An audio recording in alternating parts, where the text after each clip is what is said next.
now is the envy of all of the dead. Welcome to the only podcast about movies. My name is Matthew Kroll. And I'm Shahir Dowd with too big a spoon, and therefore my anus is bleeding. Wow, you're just jumping right in. We have a guest, too, who don't bring up his anus. Just only, if you want to do that, that's you. I can bring up my own anus. You can. When yeah. Right. Okay, when awesome. appropriate, yeah. Our guest today is filmmaker Paul Trillo. Am I pronouncing that right, by the way? Yeah, you're one of 50% of people to pronounce it properly. All right, I'm on the There right we go. side here. Yeah. Paul Trillo and I are both members of the Brooklyn Filmmaking Collective, and we thought you would be a great guest for this because you are a short filmmaker. You have, if I was to describe your work in some way, it would be visual panache mixed with good storytelling. Now, I'm going to get personal for a second.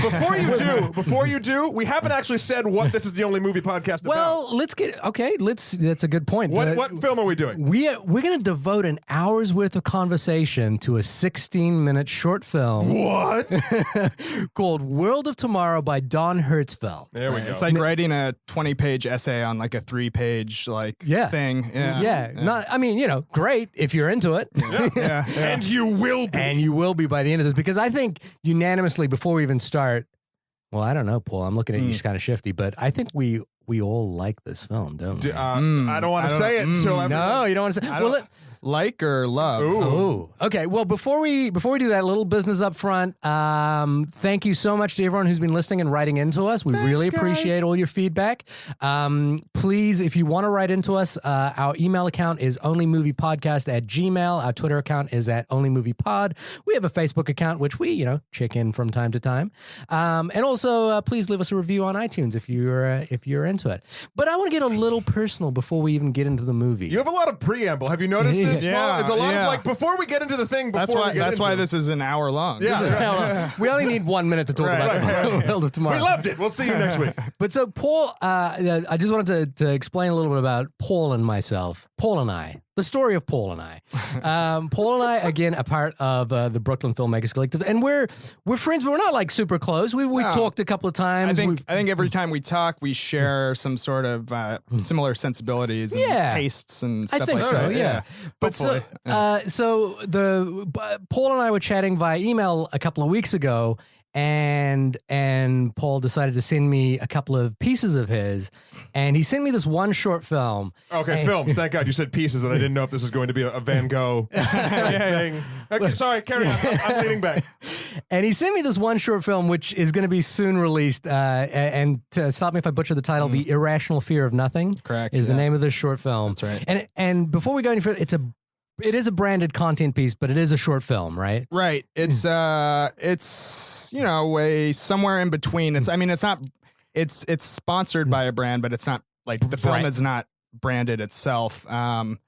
Which it was one of those like rare opportunities where someone gives you a little bit of money and you get to do your idea and they literally don't question it. That's great. So yeah, it was an idea I had almost a year ago, and just kind of recently was able to actually make it come true. So I watched the film and I went home and my wife suddenly noticed that there was a definite mood change in me.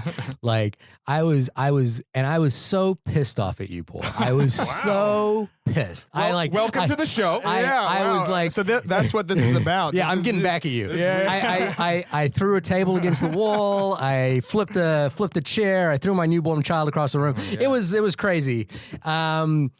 But the reason I was pissed off is this film is so fucking good. I was it's this thing because we're both filmmakers. But I'm gonna watch this film many times in the years to come, and that's like the biggest compliment I think I could ever have. It's difficult to do this with you in the room, but this might be one of my favorite short films ever made. Well. And I'm hoping 25 years from now, 30 years from now, if we're still friends, I can do a Lars von Trier 5 obstructions with you and get you to remake this film. Try to destroy the film.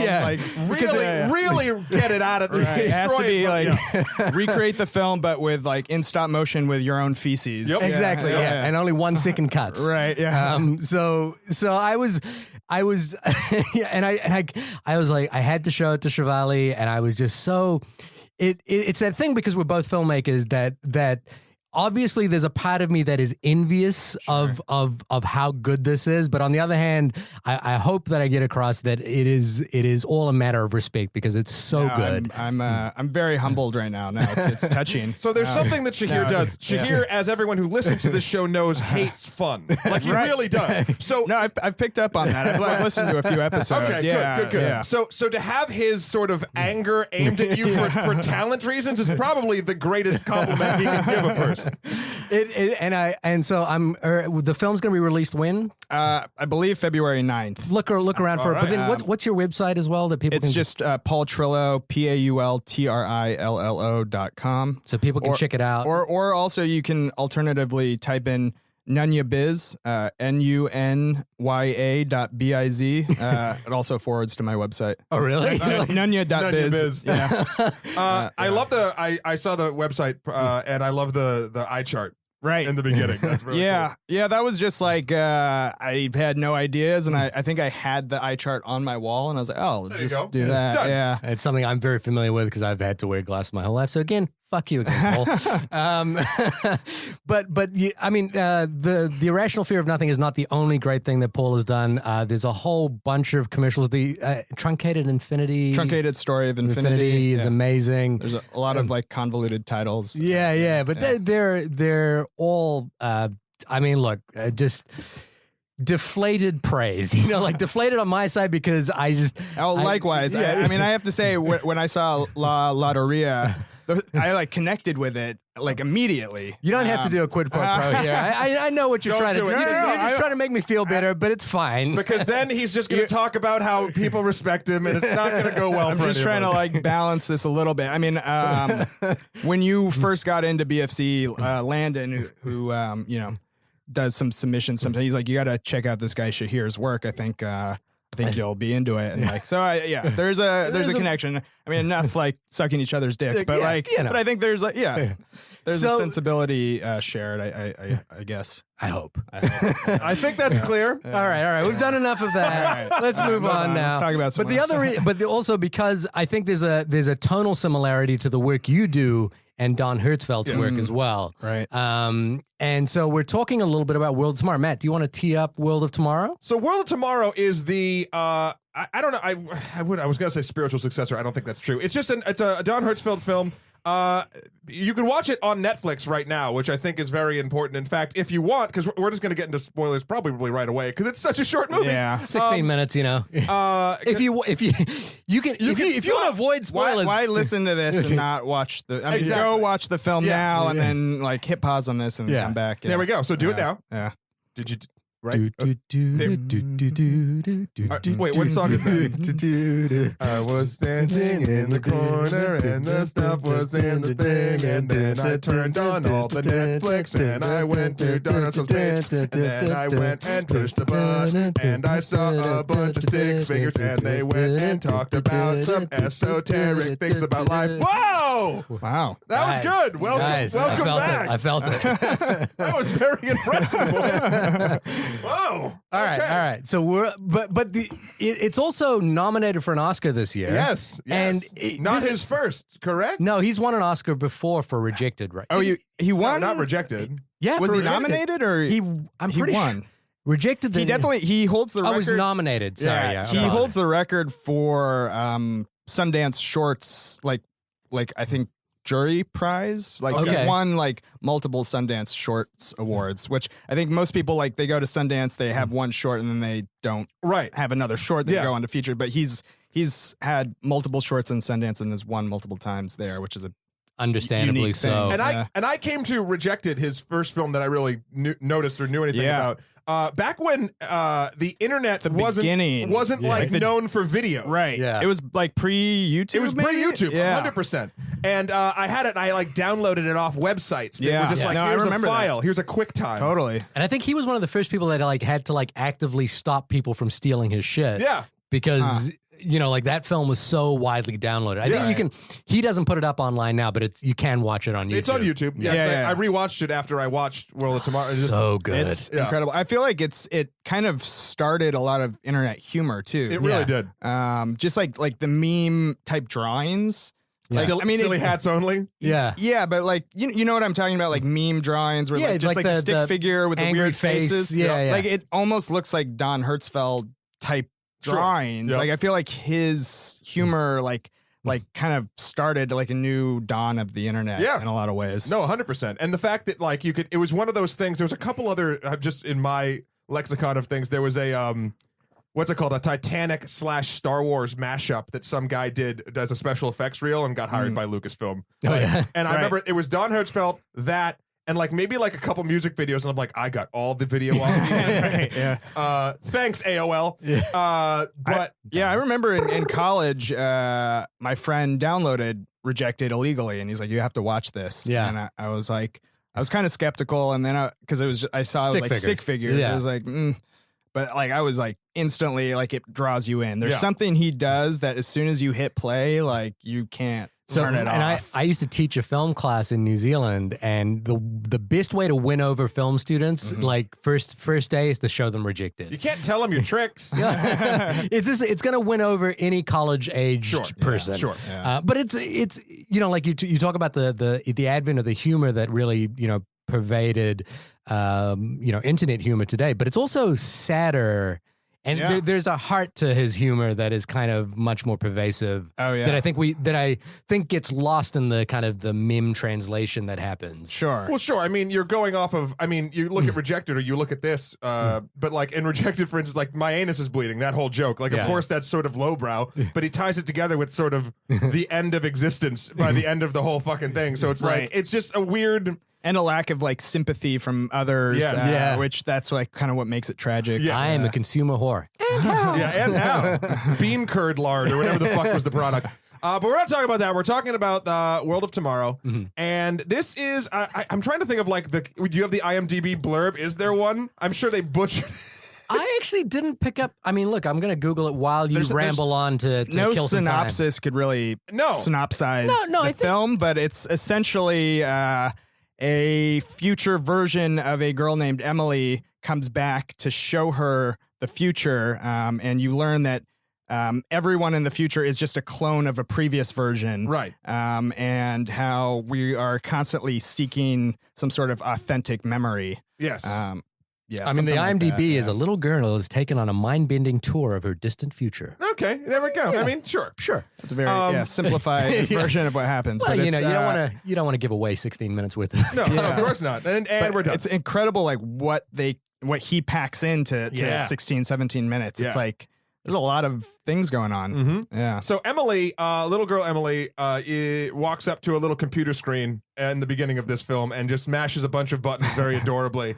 And it looks like her, whatever she's trying to do, it gets hacked or time hacked or whatever you want to call it. Old modem sounds. Yep.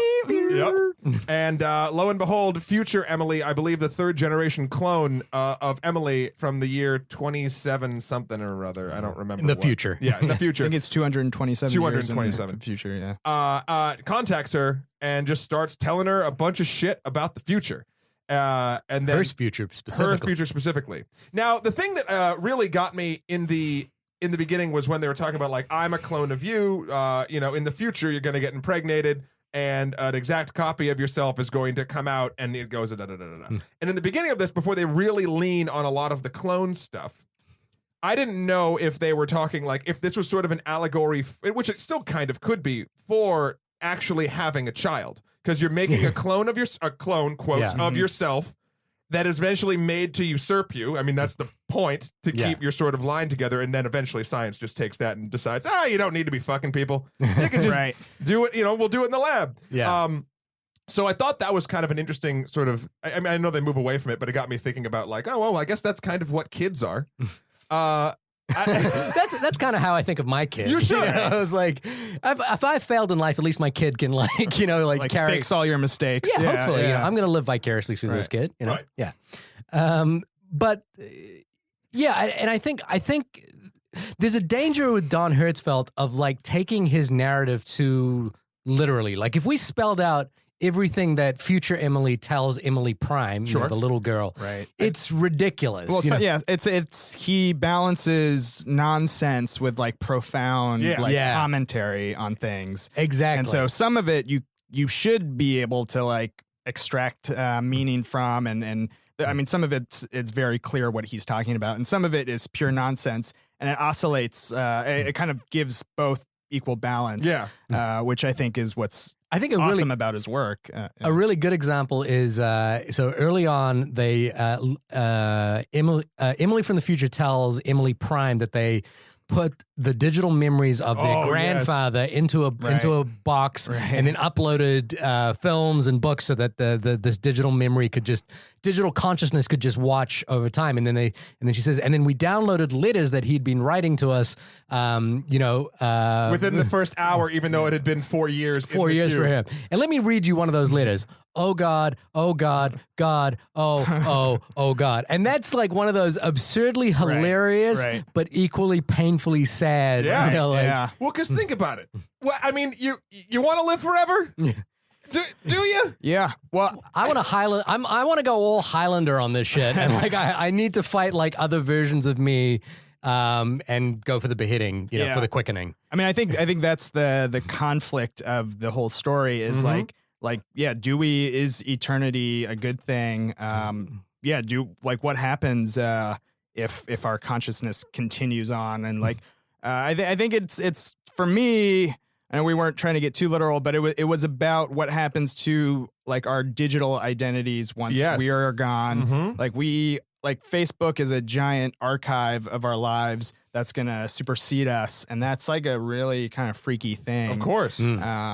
Yeah, I mean, I was just reminded like a couple days ago, like you joined Facebook 9 years ago. Yep. I was just like, and then I was thinking like, well, how am I gonna feel when you joined Facebook 19 years ago or Yeah. 29 years ago, and then it's like, holy you know. Your Yeah. pictures are either going to get way more boring or way more interesting, depending Yeah. on the lifestyle you lead.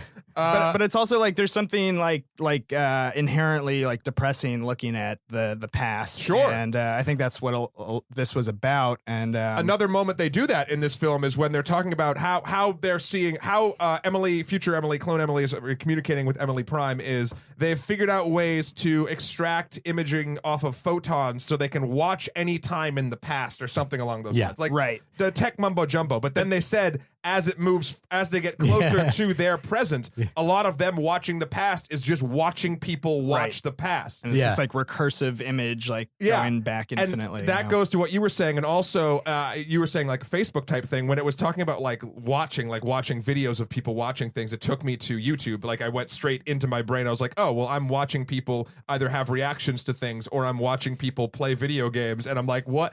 And, like we're literally just watching people watch stuff, and now that's the norm. It's oddly this. I remember the book Jurassic Park, and there's a quote from Malcolm's character in there where he talks about how societies develop more fully when left in isolation. And the problem of the internet is that cohesion between societies means that individual cultures don't develop as quickly as they could, or with as much technological development as they could. It's just a singular theory about the way in which information is shared. Sure. And the thing about what you were talking about with Facebook and looking back at this digital archive of yourself is that it is on the one hand, for some people it's great because it's like this live photo album which is dynamic, which it's a giant scrapbook.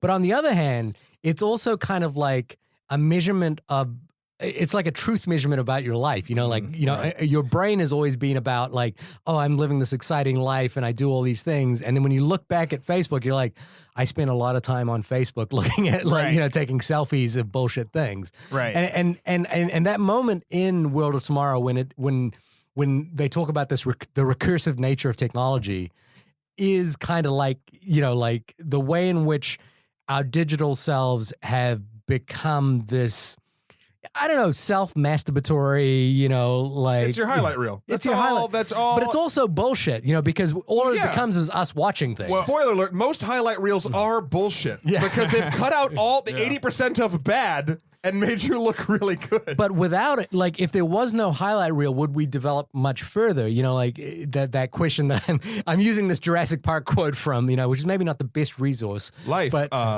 finds a way. Finds a way. Yeah.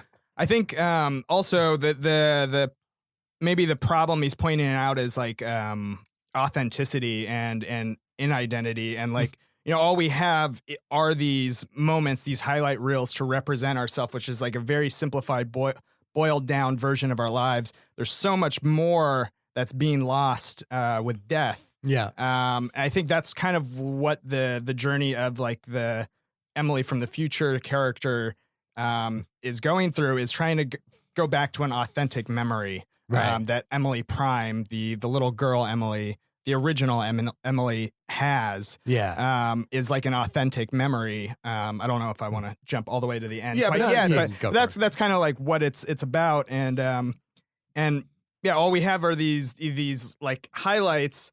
And is that us, or is it does that like start to rewrite history? Does that rewrite the memory? Because you start to remember the photograph and you don't actually remember the memory. what happened. Yeah. And that's like there's a Radio Lab episode that sort of touched on this, that like every time you remember something, you're just remembering the memory. You're kind of like telling the story of the memory, and then you're telling the story of the memory the next time you tell it. And it's sort of just being like kind of polished and glazed and laminated each time, and it gets fuzzier and fuzzier. It's the same reason why, I mean, this is, I don't know why my brain went here, and this isn't exactly touched on the film, but when you have this memory of a memory of a memory, it's the same reason why a lot of times, either when people in your life have passed away or you've lost track, they don't have to die. Yeah. But like, maybe there's like a shithead back in the day in high school that like you hung out with. In which case they should have died. And gotten in trouble or something like that. And as you get older, you just like remember that really funny thing they did in the cafeteria. You don't remember like them being an asshole. Like you have a way of sort of sugarcoating your entire existence, being like, oh, remember the awesome stuff? Which is interesting because short-term wise, your brain does the exact opposite. If you're in line at a store and the line's going slow, you're like, I always pick the fucking slowest line. Right. It's not true. You just think you remember that you always pick the slowest line in a weird sort of like trying to make your life be as efficient as possible. So long-term sweetens and short-term, in my opinion, seems to sour.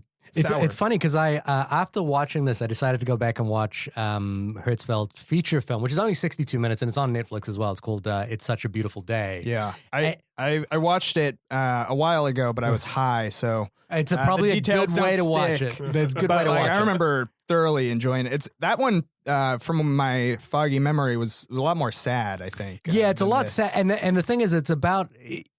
I mean, or melancholic, maybe. Yeah, and I kind of feel like it's about someone going through, and I don't know if this is completely accurate, but it feels like someone going through Alzheimer's or dementia, and like trying to hold on to memories, and they seem to only hold on to like the negative memories, and so it's interesting that the World of Tomorrow compared to It's Such a Beautiful Day well, I think that's commentary on like digitizing ourselves, though, right? Yeah. Like going back to what you were saying, we take selfies of ourselves like in these like awesome moments, but that's not really reality. So it's kind of comparing maybe sometimes what the brain does and maybe what the brain is starting to do, or because of the internet and stuff. It's strange. What I find really weird is the way in which my brain particularly is becoming much more pockmarked.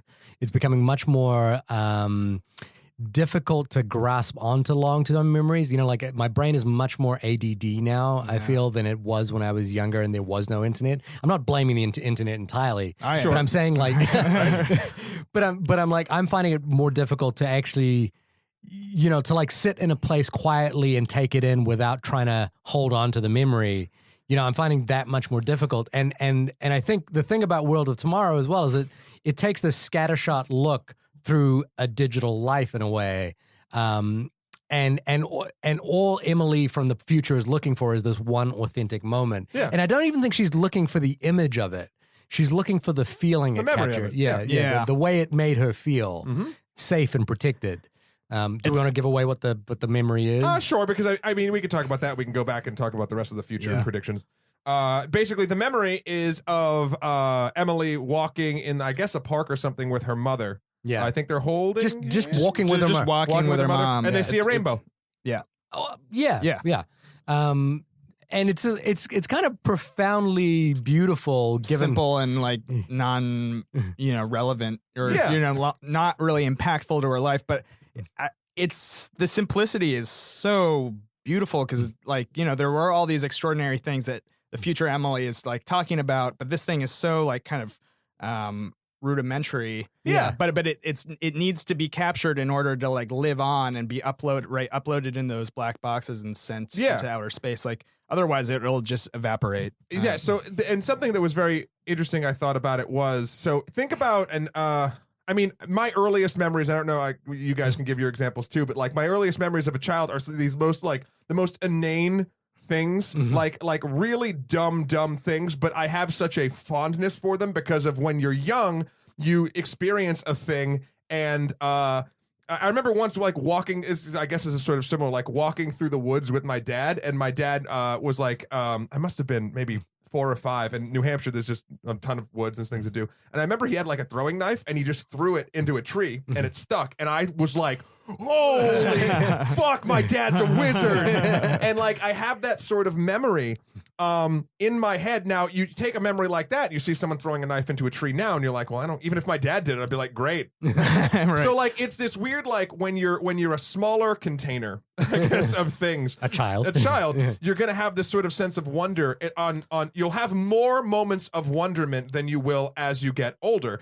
And I think it's a very interesting take this film does, is like, this clone, this future person who hasn't really experienced this other than a memory of a memory of a memory, wants to go back to the source and be like, oh, fuck, like, I want to feel this. Because they can't. And one other thing real quick, I was talking to a friend this weekend about aging and about like how time, there's a couple studies about like why do people as they get older feel like time moves faster. And one of the very interesting things about it was like when you're 3 years old and on that 3rd year, that's a third of your life. It's like, well, and there's like much more new experiences, right? You're packing it in. There's diminishing returns. And then when you're 33, that year is a 33rd of your life. And you're like, oh, fuck, that moved fast. Yeah. Right. So I don't know. I thought this film did a great job at sort of like reminding you that these things exist and kind of wanting, at least made me think about that knife moment and think about like a couple other just moments of my childhood about like, well, that was when things were cool that were simple. I'm just, and this is terrible just because I'm, new dad, and I think every episode from now on is going to involve some new dad story from me. Yep. But I just scared my kid for the first time. Yeah. like a prank almost. Yeah, I mean, I was like changing him, and he was like looking at me, and I did this kind of like, whoa, and he was like, and the first time he kind of laughed, he was like, and then I did it again, and he just like, the look of horror on his face, like, oh my God, what are you, what have you done? That's your kid's first memory. And I was like, that's going to stick more than the laughter. And it was like, and Shivali came in and grabbed him and soothed him. And I was like standing on the side going, I am the monster. And she is like, what have I done? What have I done? Yeah. And I was like, and I'm just thinking about the way in which those memories, maybe because their first instinct memories kind of stay with you, the first moments in life, the first time you're scared, the first time you're sleepy. Well, no, you're sleepy all the time, but the first time you're, tell me about it. The first time you truly giggle or something like that. And so it's interesting that Clone Emily is looking for that memory. In some ways, though, that could feel slightly disingenuous because if you think about what her final line of the film is, which is that there is nothing more powerful. This moment is the envy of all that have lived. Yeah, no, it was the thing I said in the beginning. It was now is the envy of all of the dead. Yeah, now is the envy of all the dead. You could argue that Clone Emily, who is conscious, going back to the source to try and find this one memory, is kind of not taking her own advice. She is. Well, she said she's incapable. At one point, she says when she talks about, I think, when her eventual, and we'll get to there, I know we're jumping all around, when Clone Emily's husband eventually dies, the human husband she eventually finds, she talks about when she's talking about like keeping his memory and like putting it in an art museum and all this other stuff, when little Emily Prime goes, you missed him, you missed him or something, you wanted to be with him.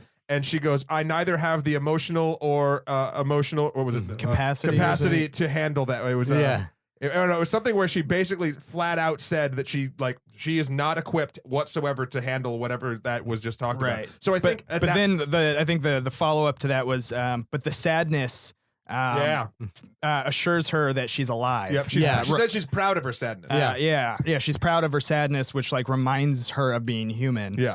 Which I think also goes to the theme of like searching for this authenticity, right? Where we're constantly desensitized to what it means to be human, like through looking through these digital mirrors, and it's like searching, like when we actually feel like a true emotion, it kind of stands out, I guess.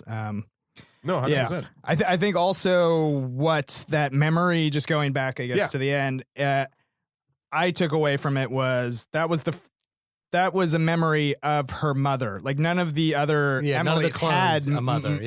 They were just herself. So she didn't have a mother. So it was like the last time her mother existed was that memory. And it's also the last time that the person who gave birth to them was not them. Right. You know, like, so it was a completely different person. Right. So there's something kind of like powerful about of course. that. And I do like how the clones eventually there's like little ticks that the clones do, like her clone husband, and eventually like blink one eye. And there's a line about that. It was like deterioration. Mental deterioration. Which is great. It's just that, again, almost every, this film is so jam-packed with ideas. I remember the first time I watched it, I was kind of overwhelmed. I was like, whoa, we're just jumping from here to here. And there's so many different ideas going on in this film that it's almost difficult to keep up. But I mean, because it's only 16 minutes, because it's on Netflix, I've watched it 3 times since. And it's like each time you watch it, you kind of accept the flow of it a little bit more. And there's that divide that Paul, you were talking about earlier, the purely absurdist, like the fact that Emily fell in love with a rock or fell in love with a fuel tank, versus the profoundly absurdist, which is slightly sadder, the fact that her grandfather said, "Oh God, oh God, oh God," all the time, or that the outer net is a sad, sad place.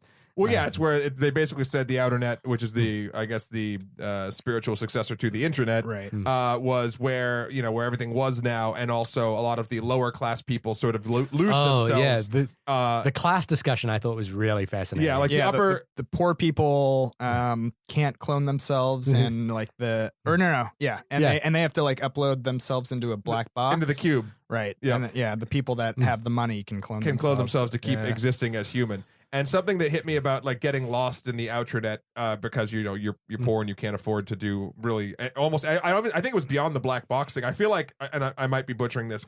Rich people got to clone themselves. Middle class people got to put themselves in a box, and poor people just sort of died and got lost. They also did that hilarious thing, which is that when your loved ones die, you can have their face stretched out over a box, and which will like slowly animate. Animatronic box.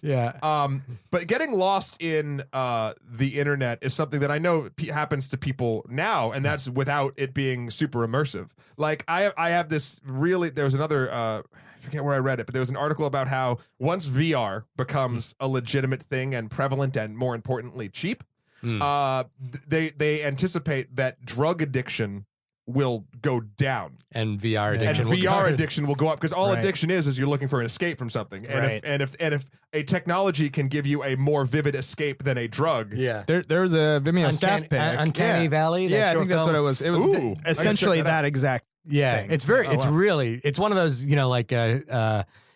short films designed to pitch a feature film, and it's one of those very rare ones that I think is actually a good short film on its own terms as well, and it's basically the future where video game addicts are kind of treated in the same way drug addicts are.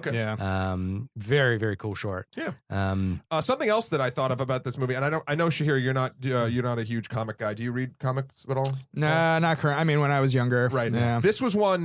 This is not a super well known one, but in certain circles, it's called Transmetropolitan.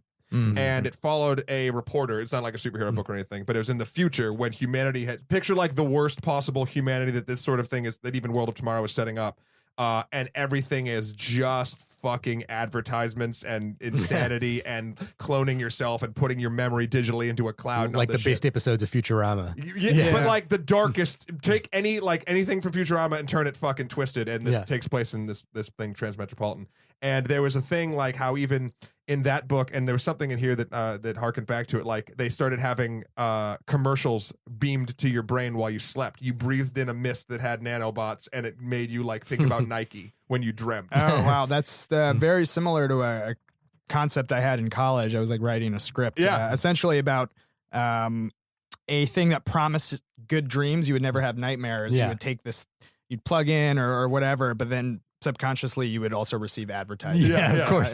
Because that's the worst part about all, I guess about living in a capitalist society is that in every technological development has to be sold on the commodified in some way. And so how are you going to make that money? Well, we watch this on Netflix, for example, like one of the big brands of the world now. Yeah. So and Rejected is entirely about that. Yeah, of course. Yeah. The thing about the something we brought up before. So Emily, Clone Emily brings Emily Prime along to witness sort of things in her life. Through non-budget time travel, because they explained to us, and I thought this was a fun little joke, and it's something that I always think about whenever the movie has time travel. Yeah, is they never talk about in any other film other than this. You have to figure out the actual like location in space of the Earth, be, very precise, or else you're gonna get beamed to outer space or in the center of the Earth. Yeah.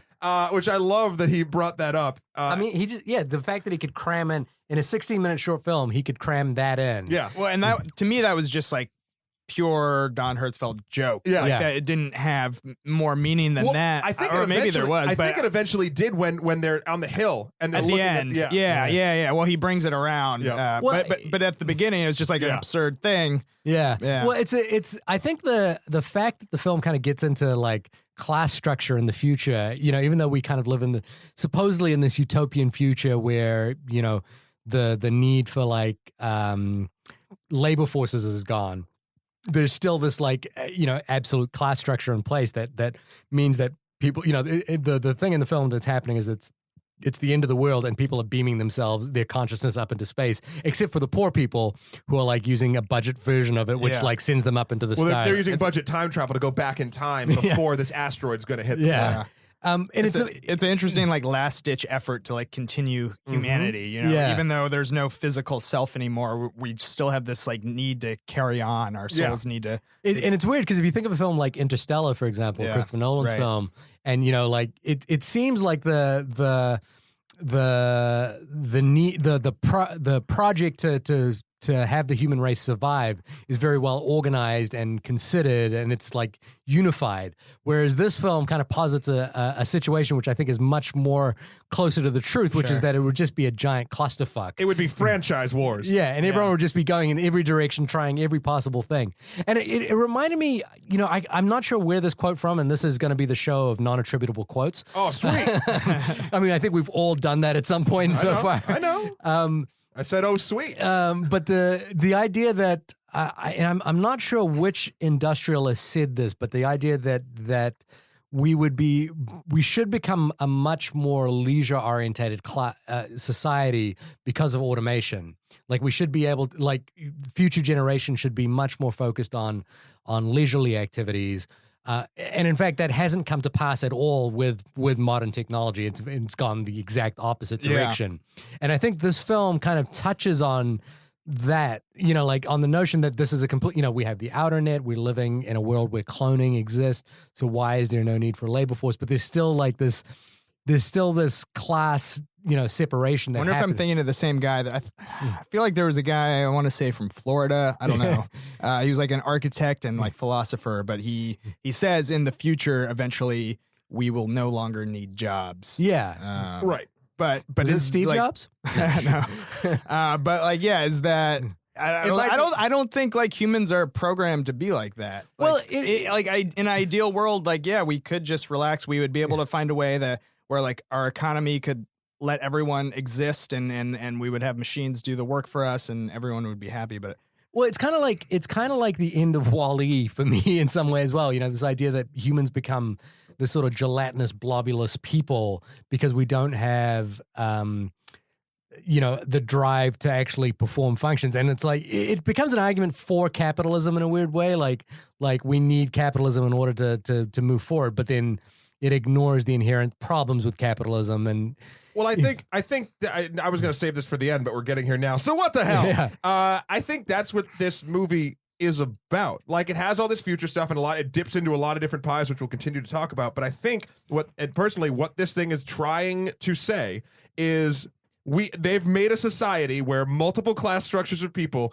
can still just exist and not do work. And what actually I thought was interesting in the film was when she worked on the moon, when Clone Emily worked on the moon and had robots. And the robots wrote poetry. Oh yeah, well hold on. So the robots eventually they, like, Emily had to leave because they lost money. They didn't need the moon anymore. So to keep the robots alive, because they were solar power, Emily programmed to fear the dark side of the moon. So they're perpetually going to walk around the moon forever. Right. So think about it so that way. So if you equate humanity as these robots, all right? If there's no more purpose for these robots, there's no other purpose. So now they have one driving force, which is just to survive. Yeah. So it's the same with kind of like humans in this thing, with all the either budget time travel, uploading your consciousness into cubes, or cloning yourself. By the way, all three of these very viable cults for anyone to start. Yeah. I'm saying these words and it sounds like I'm a crazy person, but the whole premise of it is like, well, when humanity no longer has to do anything, all we're going to be obsessed with is either continuing to exist or the good old days when you felt better. And I'm a strong proprietor of people. I mean, even when you get older, and I guess I hope I'll experience this. If you get old and you have no hobby or no job or no drive or no passion, you're just gonna die. Like, if you have a feeling in yourself that you need to keep doing something, even if it's just for you, or if you're a greeter at Walmart, or something that is relying on you, be it something internal or external, that keeps you going. Like David Bowie. Like, he stuck it out to his album release, and then that was like his goal, and he was able to disappear. Yeah. I mean, cancer might have had something to do with it at the time. But but people like are able to survive like death just long enough to see certain things happen. True. Yeah. So I honestly think that's kind of what this thing is talking about, and what I imagine Don Hertzfeldt is actually trying to say is, like, especially with the line that we've said before, like, now is the envy of the dead, like, shut the fuck up, everyone, and just sort of live your life and actually experience it, as opposed to be present. Be present. What was the line at the end about, like, the present isn't satisfying until it's the past? Something like that. I have that written somewhere. Yes. We can't enjoy the present until it's the past. Until it's a memory. Similar to The thing actually about the my present short is you film. only appreciate it when it's the past. Right. Yeah. And it. Oh, sorry. Go ahead. I was just talking about the robots for a sec, which I didn't really know fully what to make of the first time I saw it, and I had to rewatch it to, like, understand that part. But I thought it was an interesting idea of how especially the poetry, how it's like poetry, which is like such an unnecessary. Why do frivolous robot thing. work? Yeah, walk. But and it was like kind of like sad, depressed poetry, but the levels of emotion emitted from these robots were on par with the humans and the emotions the humans are emitting, if not like maybe more so. And the capacity for robots to actually create art in the face of, like, no consciousness. Right. You know, like they still actually produce something creative. Yeah. Right. To me, which meant like how we are sort of becoming more machine-like. We're becoming more predictable in our actions. We all of our actions can be, like, analyzed through our behavior on the internet, and therefore machines become more, like, easier to program because our actions are more predictable, and we're becoming more like machines, and machines are becoming more like humans. Yeah. And eventually that's where whatever singularity happens. Oh no. That's how Google knew I wanted that Skeletor statue. And it's already shipped in the mail before you clicked anything. Yeah. I mean, it's amazing to me, again, why we're probably all responding to this film is that it prompts so much conversation. But in terms of linear narrative, what the actual story is, it's pretty much just a narration of a person's life, right? And it's jumping from time period to time period to time period. Sure. Very, very quickly, very abruptly, without too much connectiveness holding it together. So in terms of like narrative simplicity, it's a pretty straightforward film. Now, that deceptively simple. Simple. Yeah. I mean, the art style. Well, again, his art style, I fucking love. Yeah. If like his is the masterwork of stick figure, I guess it would be what. I mean, I don't know. Did you guys, when you were younger, like used to draw just stick figure type things? I drew fully formed figures. Yeah, 3D volumetric figures. Yeah. I mean, I knew what shading was. I did. How to get into the round. But no. But like, did you ever do the thing? It was something that I thought was just me, but I've heard more and more people do it. When you have like a giant pad of paper, right? Yeah. And then you draw a giant, like stick figures are still only maybe like a centimeter tall, and you draw this giant either battle or scene with a bunch of stick figures doing something. That was a childhood memory that I always sort of loved, and I feel like, I don't know, his art style always reminds me, again, going back, it's triggering the memory in my head of doing that, and it makes me feel, I don't know, very good, and helps me along with it. I think the reason he uses that style is to be approachable, because his ideas, like we were just saying, they're deceptively simple, but you start to dig into it, there's all this stuff underneath.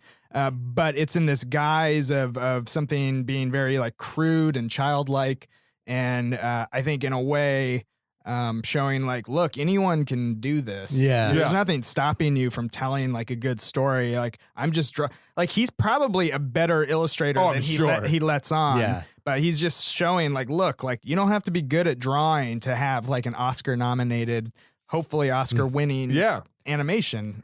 But he's also, like when we go, because obviously we're all working in the transition from analog arts to digital arts, or if the transition has already happened. Interestingly enough, this is his first digital animation. This is a digital. Although I would presume that the stick figures are still hand drawn, frame. But like on a Cintiq, right. But this is the first time because I think everything else was like stop motion film. Actually on paper, on paper, on film. So which is what led to some of the coolest effects in Rejected. And like where the paper was crumpling up. But there's an argument to be made for, and this was an argument I even remember Michel Gondry saying on one of his commentaries about the ability for imperfection to give life.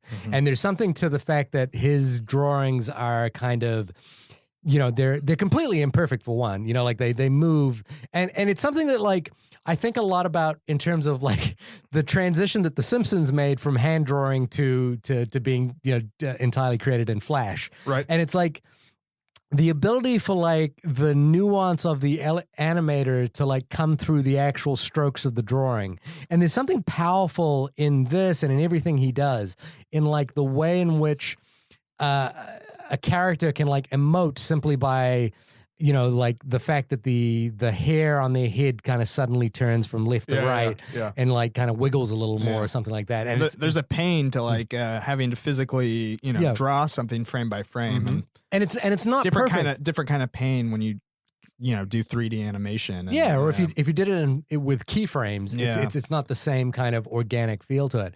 And that could sound like a little bit like an argument for a Luddite or something like that, saying, "Oh, we should all just stick to like old technology." But no, I think when we were talking about Hateful Eight, when we were talking about film versus digital and all that stuff, I think everything has a purpose for whatever story you're trying to tell. One format of anything will be better for a certain type of story than another one. There's a collusion between his storytelling and his voice, and his method of storytelling. No, there's something that he's able to do both style, like tonally, and stylistically with his execution that just like syncs up so well. Oh, it's beautiful, and it's even to the point like the voice of the little girl. Yeah, Emily, her niece, his niece. His niece. Yeah, and her like her performance is so good, I know. but it never feels like a performance. Well, that was my question. I was wondering, and I don't Scripted know. or unscripted. That's what I'm Yeah. wondering. Like, what if he just recorded his niece doing a bunch of different then wrote stuff, something and then around wrote it, something around yeah. it, because that's what it feels. It feels so like real. it. Yeah. Like that moment you guys mentioned earlier when where she says you missed him. Yeah. I was like, I could honestly, I feel like a little girl would say that. Or maybe he knew what he wanted the story to be, and he set up things like showing his niece a picture of a butterfly, so she could be like, butterfly. I think it was maybe some combination Yeah. of both, where he wrote some stuff and then responded to some And then stuff. by the end, he's like, just say this. yeah.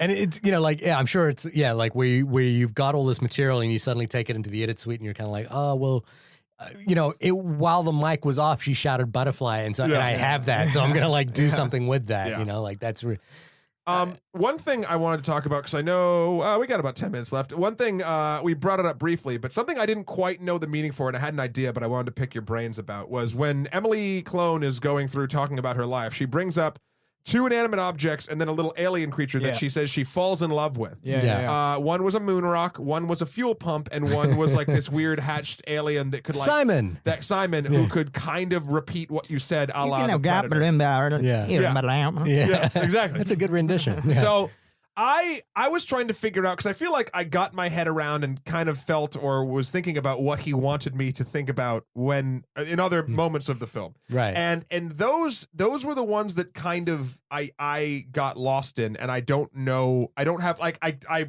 have a theory and I'll tell it to you, but I don't think it's 100% of what he's trying to say there. Yeah. It caught me off guard a little bit at the beginning. I mean, I thought it was like suggesting some sort of like, I think with each object, it's an emotional maturity to love. Yes, right? Where yes. it starts with a rock, Yeah. which is like a Sparkly rock. Yeah. just like a random material. Yeah. And then a fuel pump, which is man-made. And utilitarian. It serves a purpose. And then it's an alien creature that can actually interact and speak, but still not human. And it's like building up some sort of emotional maturity of love until you can actually love another human. Right. But there's an interesting thing that happens, which is that she leaves Simon, all of a sudden, and then they cut to the shot, and he says Simon was inconsolable. Mhm. Which is this sort of there's something about the way that was described, like where I guess she doesn't realize that there is a mutual love that is happening there, that like because she leaves so suddenly. And I think it's like the fourth one in that equation is the David. clone of David. Yeah, that she grew up watching and then suddenly fell in love with. By the way, side note, if you haven't seen this, which you should have by now, or I don't know how you're stomaching this It's conversation. ruined. Yeah. David is it was an art project in a museum that she remembers when she was younger, Clone Emily, which is basically a cloned man from birth without like a brain, so he has no personality, who just stands in a tank and ages over the years and dies at 73. It's like the ultimate performance art. Right, Yeah. exactly. And so eventually she meets an actual man basically cloned off of the David clone line, and that becomes her husband, I believe. Yeah. or Yeah, something. until he passes Until he dies. away. Yeah. So what I took that sort of basically in the same way of sort of an emotional maturity sort of changing. But then I even was taking it to the point of like, look back at the people you've dated. Like even like, okay, let's go to high school. You probably dated which one was someone. the rock? Which one was Well, the no, fuel pump? high school was the rock because you date go for people the that cute one. because of circumstance or very like convenient reasons, Right, but I took like for or instance, base reasons. Shiny Rock is Yeah, pure pretty. sort of you're pretty. Gas Pump is, oh my God, you can do so much for me, sort of like in a way. Talking Alien who didn't really have any connection. Well, at least it's something that actually when I say something, it bounces back like that. Right. So I'd had a relationship like in college like that, and even a little Let's bit. hope she's not listening. Right. And then eventually you get to a point where you actually are ready and you meet the person that you can actually have a actual relationship with. And I guess that's what I took from it. And I think that's fair. yeah. I think that's a fair reading of it. I I don't know if it's, I kind of maybe, and this is maybe a reflection of a poor reflection on me, but I kind of I took the loves as more absurdist, like the falling in love with a rock is more of an absurd thing. But I think your reading actually sounds more plausible to me than what I'm just than me just glossing over it. I also took it as how we value love. Now that everyone's obsessed with their iPhones and, Oh, and yes. their Yeah. computers and devices, is that not a type of love? And like, like we place value on these things, like we value love. And that was like to me, that's kind of my initial thinking. I thought that was like, it was a little scary actually, like that she was loving these non-human things. Yeah. Well, it reminded me of Spike Jonze's film last year, Her. Mm-hmm. Which I still haven't seen. Oh, you need to watch that Really? movie. Yeah. What is? I know. Hit stop. I know. All right. Let's watch It's that. funny though how like not a lot of people talk about that movie much. That was my favorite film that year. I think it's 2014. Yeah, it's an amazing film. It seems so cool. Oh my god. But like the question that film asks as well is that can love be reciprocated by an inanimate object that might have consciousness, or is consciousness really? Can consciousness be programmed, or is consciousness organic? And I think what you're getting at in this film a little bit is love real if it's with an inanimate object? It depends if it's that inanimate object is smart enough to trick you into thinking your base primal instinct into thinking that you're sparkly real. rocks do it for me every time. Yeah, you don't need the reciprocation, I guess. Yeah, sometimes, yeah. I guess that's what. I mean, it also depends on what you I believe. mean, that's what jerking off really. Yeah, it depends on what you amounts to. believe love is. If you believe love can only be like true love or whatever can only be something that you experience with another person experiencing it with you, then great. If you're thinking about selfish love, then yeah, like that Skeletor statue I mentioned earlier. I'm really in love with it, and if our sponsors at Amazon are listening in, please. Oh my god, send us some Skeletor statues. But anyway, yeah. So I don't know. I thought that part was an interesting story. That was the one thing where I was like, it could mean this, or it could mean this, or it could mean this. Out of curiosity, have any of you guys seen any of the other short film animated nominees? Not to say, not to say that the Oscar nominations are the be all and end all of animation. No, usually not. I don't think I saw the whole thing, but there was. Oh god, now I have to look at it. It was like something that this older man had painstakingly animated by hand over many years. Prologue? It's like takes place like 2,400. Maybe it's Prologue. We Can't Live Without the. So the titles are Bear Story, Prologue, Sanjay's Super Team, We Can't Live Without the Cosmos, and World of Tomorrow. I think it's Prologue. I saw parts of it, which looked very amazing from an animation perspective, but I don't think any one of those, and I think I saw the Sanjay one. I wanted to see the Sanjay one because I'm Indian, and I wanted to see like a Pixar. Yeah, that was the best aspect of it. Yeah. It's like, all right, great. It's, like let's show kids something from else. from than another just culture. like a white kid. Yeah, exactly. But it's frustrating to me. Like and Paul, you've probably had this experience as well with like the film festival circuit for short films. There's a sense of like protecting short films, like not showing them early, like they can't go online, and I think that's slowly changing. So the really frustrating thing is that there are these 5 short films which are touted to be the best 5 short films of the year. You can't watch them. You can. There are screenings of them, and I'm hoping we haven't confirmed this yet that Matt and I will go and see the live action shorts. Right. But it is IFC. I know shows the Oscar. Yeah, and we're gonna hopefully go and see and review the rest of the live action shorts. Let me know when you guys go. We would love to have you on to that. But it's frustrating that this is the only short that is kind of readily available for people to see. Yeah. And Don Hertzfeld himself even like put it online and had it as a Vimeo on demand thing for a little while as well. So it's frustrating that short films still have this like lack of lack of access. And it's so fucking weird too, because look at all the shit we ingest on YouTube now. It's all fucking short form. Like short films and short form stuff, especially the highest, these things that are supposed to be touted as the highest sort of echelon of the thing. Yeah. They should be everywhere. Yeah. There's also something that's like the ones that get nominated don't have the access, where there's so much like on Short of the Week, there's like amazing short animations that I'm sure are probably better than some of the ones nominated. But because for whatever reason they're accessible, like they're not as valuable. I don't know. It's really funny, annoying world. Yeah, and it's funny because like I mean, the Oscars is an annoying world. Well, like there's always going to be one Pixar film. I think Pixar just devotes like 20% of its resources to like making the Oscar short for that year. Right. And usually that's the one that wins. I don't know if World of Tomorrow is going to win. I read a couple of like review pages where they ranked all the best animated shorts, and World of Tomorrow is clearly the best one. Yeah. AV Club ranked it as one of the best films of the year, full stop. Yeah, I think I saw another article that was saying that World of Tomorrow is the best film of 2015, which I mean, it's Depends on what you're looking for. if you're listening, but it's some of the most provoking material. Yeah, of course. and if you're listening to this conversation, the amount that we've gone Extracted, into for a 16-minute film, I think would rival any of the other episodes we've done. Remember for like, when we did the Entourage movie? We were having trouble around 20 minutes. exactly. Yeah, so there's that. So it's amazing to me that this film packs so much in. It's frustrating to me that there's still so little access. I'm glad this film is available on Netflix. Yeah. It should be available on YouTube Yeah. or free access. You know, 'cause It's still on Vimeo. it's still on Vimeo. If you don't have on demand. Yeah. Well, let's do our final thoughts because we are running out of time on this little beast here. So, Shahir? I mean, look, this is a beautiful work of art. Don Hertzfeldt is a personal hero of mine, even though he's a hero of mine in a genre that I know nothing about, have no capacity in. You can have heroes like that. You know, and I always feel like I wouldn't know how to make an animated film in any way, shape, or form. But he reaches, to me, as a great artist, he reaches a level of the sublime that few people do in any medium.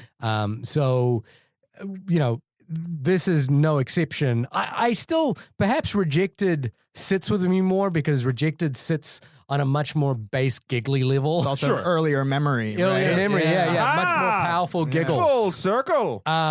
You know, but the more I watch, and this conversation that we've had has turned this film into a more powerful experience as well. 100%. So which is a good plug for the podcast. You know, if you're listening and you need this podcast discussion in order to make this film powerful. It's essential. It's course. essential listening. We might be the only podcast. Well, then we are. This is the only podcast about World of Tomorrow. It's very niche. Paul? Yeah, I mean, I think Don Hertzfeldt doesn't consider himself an animator. He considers himself a filmmaker, 100%. which is a distinction I think that makes sense. What he's able to do with such simple ideas, tools, programs, zero money, he's able to create a sci-fi film like on par. We're talking about all these big sci-fi films. Yeah. And it's so crude. It is so It's basic the antithesis of the Pixar approach. Yeah. or the antithesis of Interstellar. Yeah. Or Prometheus. Not Yeah. to say any of those are bad films No, like necessarily. I enjoyed the experience of all of that, but like to be able to tell such a large sci-fi film with like, you know, very little what we consider, you know, sci-fi. Yeah. There's very little connection to other sci-fi films. That to me, that's super inspiring to be like, all right, well, we can tell big stories. We don't need like all these things to like tell really big stories. It's really just about communicating ideas.